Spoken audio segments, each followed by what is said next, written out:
temporaryo nga naitantan iti naka-schedule nga panagbakunaan sa Barangay Tsuangan iti ili nga pagulin La Union nga natikat na ituding kumanga may ganwat into November 26 iti agdama nga tawin. Ngayon pa rin tinaduma nga schedule iti panagbakunaan kat patuloy akas kumati panagbakunaan into numay November 26 iti sa bali nga barangay aging kati November 27 ta iti barangay Dagop iti pakaiganwatan na natoy kan na matuloy iti nadakababala nga panagbakunan iti nasao nga barangay kasabutan nga ijay sentro unusan ijay ili iti pagulin La Union ijay mismo covered court kat nadagitay naka-schedule nga daw iti panagbakunaan kan kastamutan nga dagitoy naka-schedule kat maiganwat datoy into November 29 iti alas 8 iti agsabaging iti alas 4:30 iti malam kan paset daytoy iti panakaimplementar iti National Vaccination Day kan malaksid dito November 29 kat dapat iti bangay pa nga panagbakunaan iti dayta ngal daw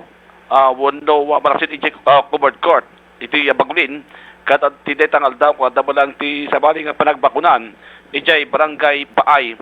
barangay hall iti barangay Paay alas 8 ti agsapa aging ganat ti alas 12 iti ating nga ital daw kasabatan na pinatambad lang ngal daw November 29 kat damat ti panagbakunaan sa jay barangay Tukudtod partikular iti barangay health station alauna at alauna iti balam maging ati alas 3 sa kapitan ng into November 30 2021 kada dabalang ti panagbakunaan sa jay bagulin covered court nga masalakan iti abay mismo iti munisipyo alas 8:30 alas 8 tagsapang gati alas 4:30 iti malam number 1 at 2021 may ganwat iti panagbakunan sa jay covered court iti bagulin alas 8 iti agsapa aging ganati alas 4:30 iti malam kapasid lang iti may ganwat lang